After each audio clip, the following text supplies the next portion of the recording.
Hello, hello, bonjour à toutes, bonjour à tous et bienvenue dans ce podcast Cœur à cœur avec Dieu. Chaque jour, laisse Dieu te parler au travers de sa parole. Dans ce podcast, nous partagerons des exhortations brèves, puissantes et guidées par l'amour pour t'aider à méditer les Écritures profondément, verset après verset, pour t'aider à guérir, à être éclairé, affermi, mais surtout faire la rencontre de Dieu telle que tu ne l'as jamais connu, afin de vivre une relation intime et vivante avec lui. Alors installe-toi bien, dispose ton cœur, dispose ton environnement, dispose tes pensées. Nous entrons dans sa présence.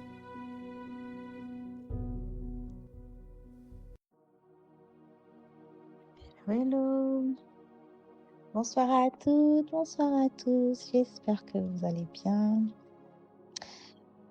Nous allons bien, je vais bien, par la grâce de Dieu. Et nous nous retrouverons pour un nouveau message. You already know, vous le savez déjà, ça devient un plaisir, un rendez-vous qu'on ne veut rater vraiment pour rien au monde. Parce que le Seigneur parle, il parle tous les jours, bien-aimés. Tantôt d'une manière, tantôt d'une autre, mais nous avons reçu ce fardeau. En tout cas, j'ai reçu ce fardeau de déposer une parole, des Écritures pour aller en profondeur avec le Seigneur, mais surtout pour le connaître davantage. Alors, c'est vraiment un plaisir, un honneur, un privilège pour moi de chaque fois être cet instrument que Dieu utilise pour se faire connaître davantage, que ce soit à moi-même ou que ce soit à toute personne qui pourra écouter un de ces messages, une de ces exhortations. Invitons le Saint-Esprit et disposons-nous, bien-aimés, alors que nous allons plonger les regards dans les Écritures. Assurons-nous de venir avec un cœur qui est dans l'expectative de recevoir quelque chose. Amen. Seigneur, merci pour ta bonté, pour ta patience envers nous, pour ta miséricorde, pour ta protection. Malgré nos écarts, notre péché, tu ne nous en tiens pas rigueur. Tu restes bon, patient, fidèle. Tu nous gardes, tu nous défends, tu nous protèges. Tu nous remplis d'amour, tu nous combles de grâce. Nous allons te dire merci. Parce que tu envoies ta parole, tu ne te tais pas. Malgré notre rébellion, malgré notre têtudesse. Ah Père, pardonne-nous. Nous te demandons pardon, oui Seigneur. Pardonne-nous. Nous avons besoin de toi. Alors que nous allons lire, alors que Dieu nous pousse à lire ta parole, aide-nous s'il te plaît au travers de ton esprit à comprendre profondément, à retenir, à pratiquer avec joie, avec zèle et à transmettre fidèlement tout ce que tu vas nous révéler encore durant ce message. Et que le nom seul de Jésus soit glorifié. Au nom de Jésus-Christ. Amen. Amen, amen. Le message de ce jour. Alors, j'ai d'abord eu un titre à cette exhortation. Et puis, avant de commencer à enregistrer, j'ai un autre titre qui est venu. Donc, je vais vous donner les deux titres. Et nous allons démarrer la lecture. Donc, le premier titre que j'ai eu, auquel j'ai pensé, c'est les conséquences de la rébellion. On peut s'arrêter là, mais on peut rajouter aussi et de l'idolâtrie. Oui, parce que nous devons faire la guerre à l'idolâtrie. Les conséquences de la rébellion et de l'idolâtrie. Et puis, l'autre message un peu plus, on va dire, il pointe vraiment du doigt le message, le texte, c'est le péché que tu ne soupçonnes pas peut te mener à la mort. Le péché que tu ne soupçonnes pas peut te mener à la mort. C'est vraiment important ici, c'est bien aimé de bien comprendre qu'on parle du péché qu'on ne soupçonne pas. C'est pourquoi il faut être vigilant, c'est pourquoi il faut veiller, c'est pourquoi il ne faut rien prendre à la légère. C'est pourquoi il faut rester sur ses gardes. Oui, parce que l'ennemi lui rôde, cherchant qu'il va dévorer. Alors on ne peut juste pas vivre avec légèreté, sans être sur le qui-vive. Oui, bien-aimé, ça doit être notre style de vie, le qui-vive. Parce que ce qu'on ne soupçonne pas peut nous mener à notre mort. Mais ce ne sera pas notre partage au nom de Jésus. Nous allons lire la parole dans Exode 32 du verset 25 au verset 29 en version nouvelle français courant.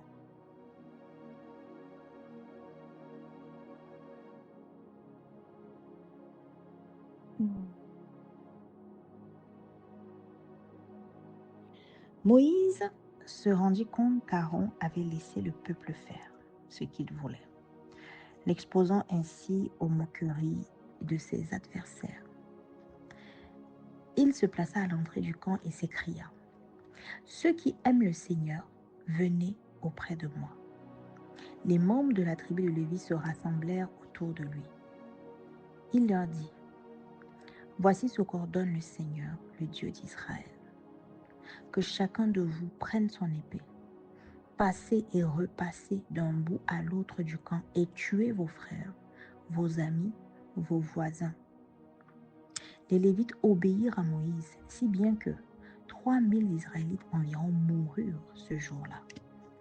Alors Moïse dit aux Lévites : « Aujourd'hui, vous avez été mis à part au service du Seigneur, puisque vous n'avez pas hésité à tuer même vos fils et vos frères. Que le Seigneur vous accorde donc sa bénédiction en ce jour. » Amen. Waouh. Moi, j'ai juste envie de dire waouh. Lorsque je lisais cette parole en l'instant, il y a autre chose sur laquelle l'Esprit m'a interpellée. Je n'avais pas... Alors, j'avais lu ça déjà lorsque je méditais, mais je ne me suis pas arrêtée dessus. Et puis, tout à l'heure encore, lorsque je repassais encore, j'essaie encore de plonger, vraiment d'aller en profondeur pour savoir discerner si l'Esprit me parle d'autre chose. Je n'ai pas vu cela, mais c'est juste là tout de suite. Alors que je relis le passage, l'Esprit m'interpelle là sur quelque chose et on en reparlera tout à l'heure. Allons pas à pas. Lorsque nous lisons au début le verset 25, nous savons déjà le contexte, bien aimé. Si nous avons écouté le message précédent ou un des messages précédents, Moïse redescend promptement de sa rencontre avec le Seigneur après 40 jours et 40 nuits, où Dieu lui-même a inscrit ses ordonnances, ses commandements sur les tablettes en pierre. Et le peuple s'est impatienté. Et ils ont commis ce qu'il ne fallait surtout pas commettre. Ils ont créé le veau d'or. Et donc, Moïse les a un peu comme humiliés, poussés à se purifier en leur faisant boire la poudre issue de ce veau d'or consumé. Et maintenant, il y a quelque chose que je n'ai pas précisé précédemment, bien aimé. Il y a 2 points sur lesquels je voulais revenir qui sont montés en moi après avoir fait le message. La première chose, c'est que, vous voyez, bien aimé, nous allons parler du premier point qui concerne l'attitude du leader ou de l'autorité. Parce que nous sommes tous des leaders. Nous sommes disciples de Christ. Donc nous sommes tous des leaders en fait. Le Seigneur attend de nous quelque chose. Il a dit : « Allez et faites de toutes les nations des disciples. » Nous sommes tous des faiseurs de disciples. La première chose, regardez bien aimé. Lorsque Moïse est descendu de la montagne, la première chose qu'il a faite, ce n'était pas de se mettre à crier sur les Israélites. Non.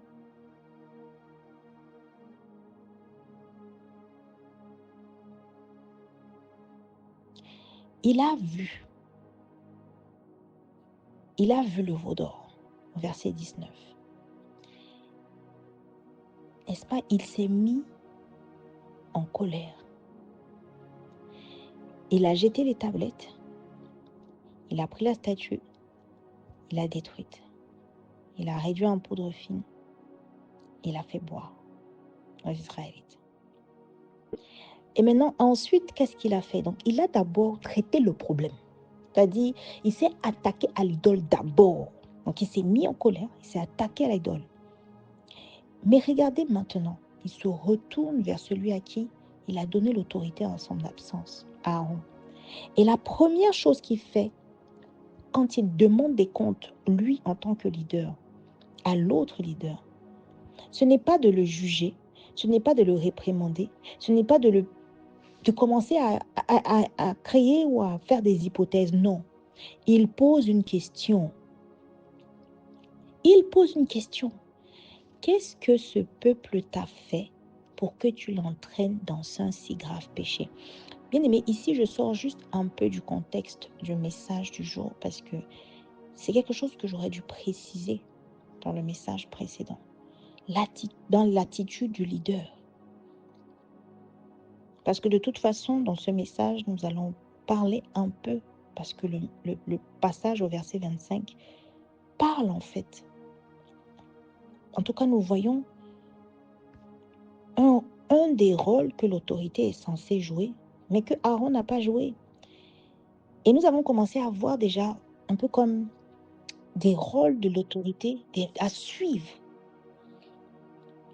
Oui, et ce qu'il ne faut surtout pas faire, du coup, nous avons déjà parlé par rapport à la colère, mais à suivre aussi par rapport à l'intercession. Mais en fait, ici, c'est aussi le questionnement. En tant qu'autorité, en tant que leader, lorsqu'on arrive dans une situation chaotique, toujours essayer de comprendre et commencer en posant des questions. Il a dit, mais qu'est-ce que ce peuple t'a fait? Et ça, c'est un exemple à suivre. Et je le prends aussi pour moi-même. Je me sens concernée. Nous sommes tous concernés. Cette parole, c'est pour nous. Ce n'est pas une histoire que nous lisons et que nous écoutons. Ça nous concerne. Sans toi concerné, bien-aimé. Lorsque tu es quelque part avec tes enfants, avec des personnes sur lesquelles tu peux avoir un pouvoir de décision ou quelconque, et qu'il y a une situation tendue, conflictuelle, qui peut t'irriter, est-ce que notre première réaction, c'est le questionnement ou c'est l'action? Nous avons un modèle ici. Ça devrait être le questionnement pour agir ensuite avec sagesse, pour ne pas se tromper, pour ne pas être injuste dans nos décisions. Et puis, quand on revient à la parole de ce jour, non, le deuxième point, voilà. Le deuxième point sur lequel l'Esprit m'a interpellé lorsque je parlais, rappelez-vous, nous avons dit que il y a le fait de détruire, vous vous rappelez, parce qu'il a mis en poudre l'idole, le veau d'or. Et à la fin, parce que je réécoute, par la grâce de Dieu, je réécoute toutes mes exhortations, en général, j'ai précisé que nous devons avoir la même attitude face aux idoles de nos vies.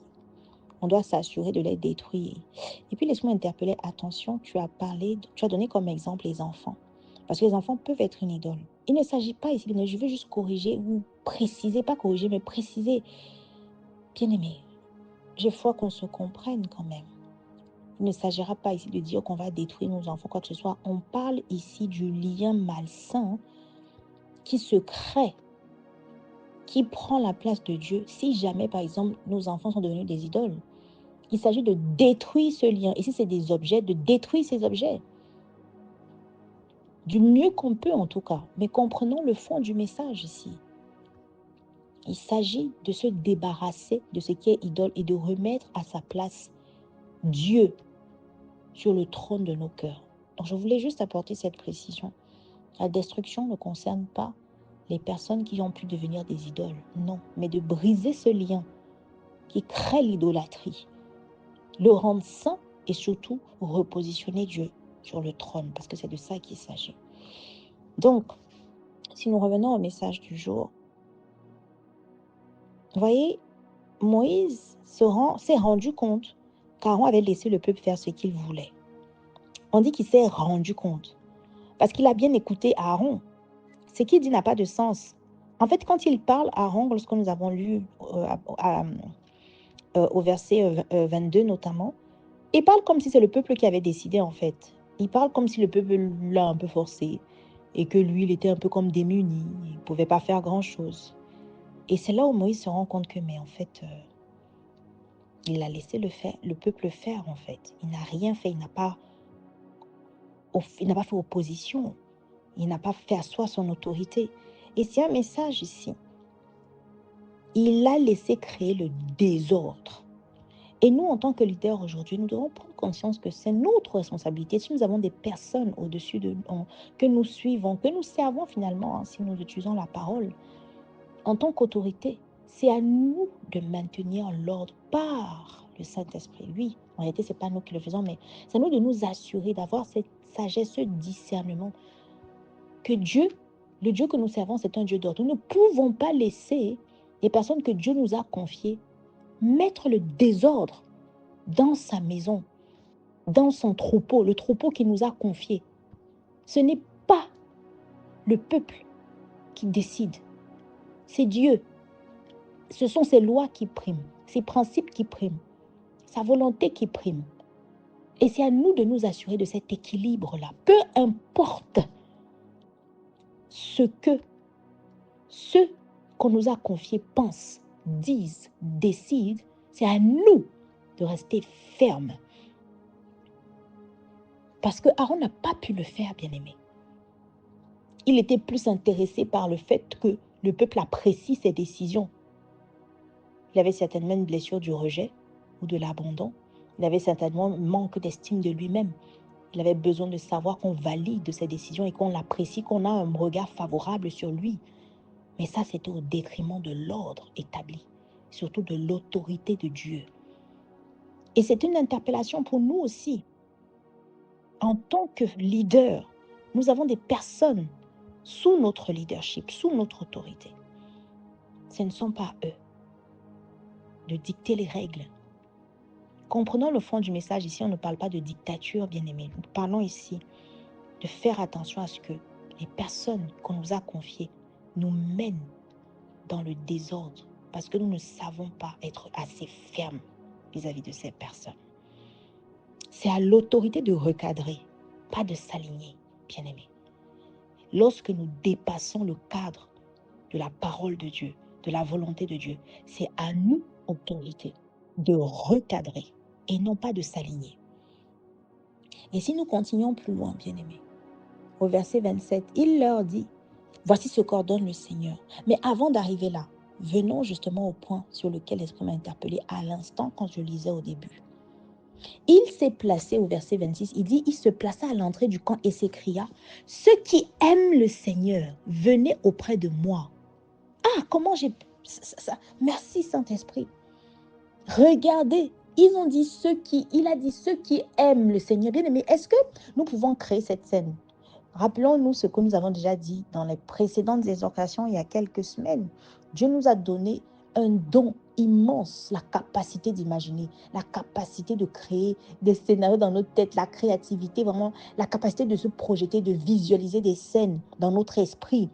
Alors, imaginons la scène un peu. Moïse est là, et puis le peuple est en face, et puis il dit, ceux qui aiment devant tout le monde, hein, après ce qui s'est passé, ils ont déjà vu Dieu Moïse se mettre en colère, ils savaient bien que là c'est chaud, c'est grave ce qu'ils ont fait, on leur a fait boire le veau d'or, qu'on a fait fondre. Donc ils savent que la situation est tendue en fait, que c'est très très grave.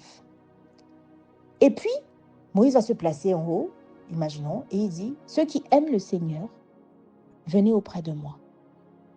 Bien-aimé, là où l'Esprit m'interpelle, c'est qu'il n'y a que les membres de la tribu de Lévi qui se rassemblent autour de lui. Aribo Shataka Baba, bien-aimé. Alors que je te parle, ça monte en moi. Bien-aimé, bien-aimé.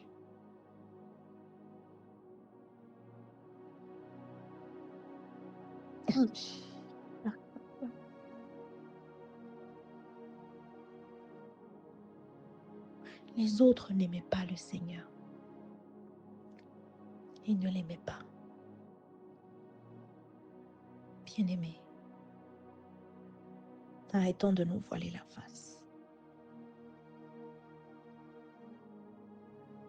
J'ai le cœur qui est transpercé en ce moment où je parle et je reçois en fait la révélation sur ce passage que je n'avais même pas eu tout à l'heure.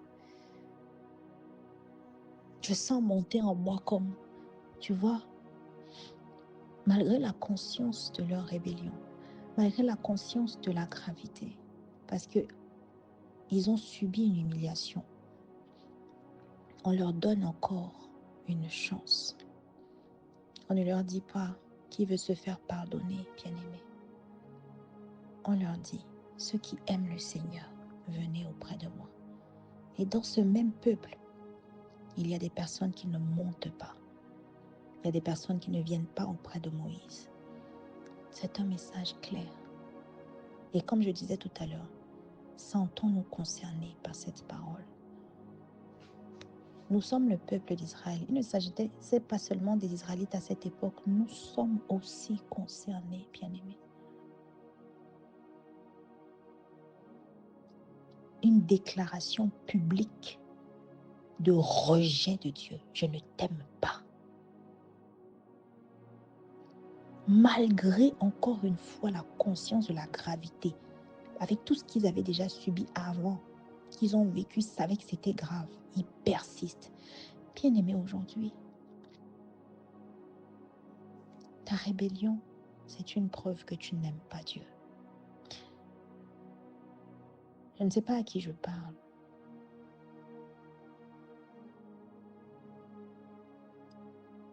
Et ce peuple, rappelons-nous ce que nous avons dit. Toi, tu vois un péché. Toi, tu vois une incapacité à vomir un péché. Toi, tu vois une incapacité à obéir à Dieu. Tu t'attaches à des choses qui prennent la place de Dieu dans ton cœur. Dieu n'appelle pas ça détresse, souffrance. Il appelle ça rébellion. Nous l'avons déjà vu dans un précédent message que je t'invite à aller écouter. Ce qui pèse en mon cœur maintenant, c'est que bien aimé, malgré, et ça nous concerne, c'est-à-dire que aujourd'hui, arrêtons-nous, rappelons-nous tous les signaux, toutes les alertes, les interpellations, les feux rouges que le Seigneur nous a envoyés. Et puis il nous tend encore la main finalement. Et nous poussons sa main.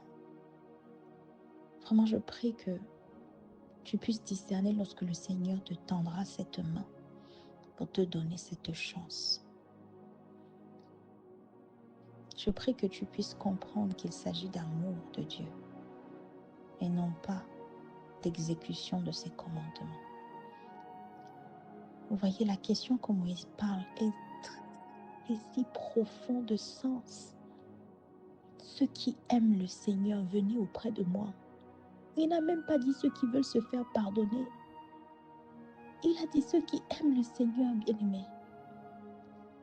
Il n'y a que les Lévites, les membres les membres de la tribu de Lévi, les Lévites qui sont montés. Ça veut dire que tout le reste n'aimait clairement pas Dieu. Et c'est le cas, bien-aimé, encore aujourd'hui, dans le peuple de Dieu, dans le corps de Christ que nous sommes. L'exhortation ici est de pouvoir s'arrêter encore une fois. Toute transformation demande un arrêt, bien-aimé. Arrêtez de courir. Est-ce que nous aimons vraiment Dieu? Est-ce qu'il y a eu des signaux? Est-ce que nous avons écouté? Est-ce que nous avons eu un choix un jour dans notre vie de montrer à Dieu que nous l'aimons et nous n'avons pas choisi cette voie? Il n'est pas trop tard, bien-aimé. Tu peux encore te repentir à cause du sang de Jésus. Ne poussons pas le bouchon plus loin. Parce qu'il y a des scènes, il y a des décisions que nous prenons en nous disant clairement à Dieu, je ne t'aime pas. Et c'est ça qui m'a fait mal tout à l'heure.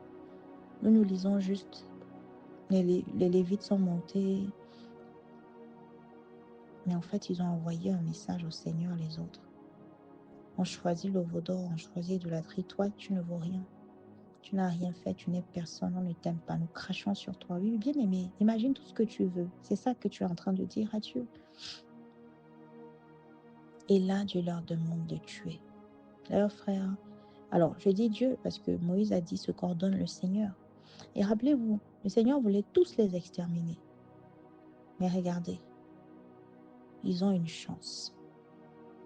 Parce qu'on leur a demandé, ceux qui aiment Dieu, bien-aimés, il y a toujours un moyen de se rattraper. Il y a toujours un moment où Dieu va te tendre la main. Je prie que nous ayons ce discernement, que nous soyons sensibles, que nous n'arrivions même pas à pousser Dieu à bout et que même si un jour ça arrive, bien-aimés, que nous puissions nous ressaisir et accepter la main tendue de Dieu à demander pardon, à nous repentir et accepter cette seconde chance que le Seigneur nous accordera. Vous voyez, ils n'ont pas hésité à tuer même leur fils bien-aimé. Mais quel degré de soumission et de crainte.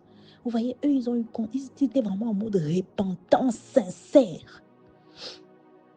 Alors le péché que tu soupçonnes, il peut vraiment te conduire à la mort. Les conséquences de la rébellion et de l'idolâtrie, bien-aimé, j'ai dit rébellion parce que nous savons déjà que Dieu, la manière dont il le vit, c'est que tu es un rebelle. Nous l'avons vu, c'est écrit tel quel. Dieu a dit, j'ai vu que ce peuple a la tête dure, que c'est un peuple de rebelles. Alors ne cherche pas un autre mot. Il faut appeler, voir les choses comme Dieu les voit. Parce que c'est comme Dieu les voit que c'est la vérité. Qui est la vérité? Nous allons rapidement prendre 4 points de partage sur ce passage. Le premier point, c'est que, vous voyez, Dieu a établi Moïse et Moïse décide. Il est la voix de Dieu. Il n'hésite pas à suivre la volonté initiale de Dieu, à la base qui était exterminée, mais il décide de donner une dernière chance. Il a une autorité, il a une voix, il a la conscience qu'il peut décider. Il connaît son autorité, il s'aligne sur la volonté de Dieu, mais avec justice et sagesse. Je déclare que c'est notre partage en tant que leader au nom de Jésus. Le deuxième point, c'est qu'il est lui-même en colère. Sinon, il n'aurait pas... Déjà, on avait dit qu'il s'était mis en colère. Il ne tolère pas ce qu'on a fait à Dieu. Il ne tolère pas qu'on l'ait mis à part. Voilà pourquoi il donne cet ordre. Il n'hésite pas à faire tuer les personnes avec qui il a évolué. Ce peuple, il n'hésite pas. Bien-aimé, ça te donne un message fort sur le respect de l'autorité de Dieu. Intransigeant, exigence. Je répète, le Dieu que nous servons, il est bon, bien-aimé. Mais restons lucides et équilibrés.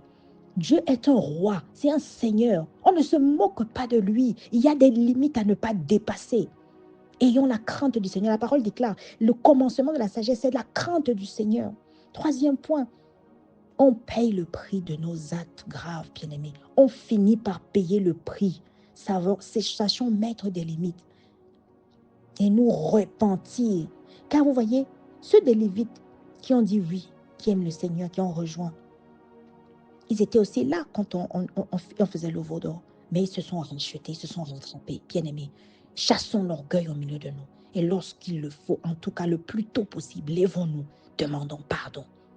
Et le dernier point, je l'ai dit un peu tout à l'heure, c'est le degré de soumission finalement des Lévites et de crainte, d'obéissance qu'ils ont décidé de manifester. Pas que des mots, mais des faits. L'amour pour le Seigneur. Un modèle à suivre. Je ne parle pas du fait de tuer ses frères et ses sœurs, non. Je parle jusqu'où ils ont été prêts à aller pour se repentir. Je prie que c'est notre partage soit notre partage dans le nom de Jésus. Que là où nous étions tombés dans des péchés graves, dans des consultations de, je ne sais pas, de voyance, des soumissions, nous se prosterner, consulter, voir, que nous arrivions à un niveau de repentance à la hauteur de la conscience du mal que nous avons fait au Seigneur. Alors Saint-Esprit, merci. Nous te recommandons nos cœurs, nous te recommandons nos actes. Aide-nous à nous repentir sincèrement, à nous soumettre, à obéir au Seigneur, à être des leaders équilibrés, qui paient, qui obéissent et qui mènent le peuple conformément à la parole, à la volonté de Dieu. Aide-nous à agir avec justice, sagesse, mais surtout aide-nous à honorer le Père, à honorer le sang de Jésus. Aide-nous, s'il te plaît. Pour ta gloire, Seigneur, merci pour la transformation que tu opères dans nos cœurs instantanément. à travers ce message. Au nom de Jésus-Christ. Amen. Amen. Amen.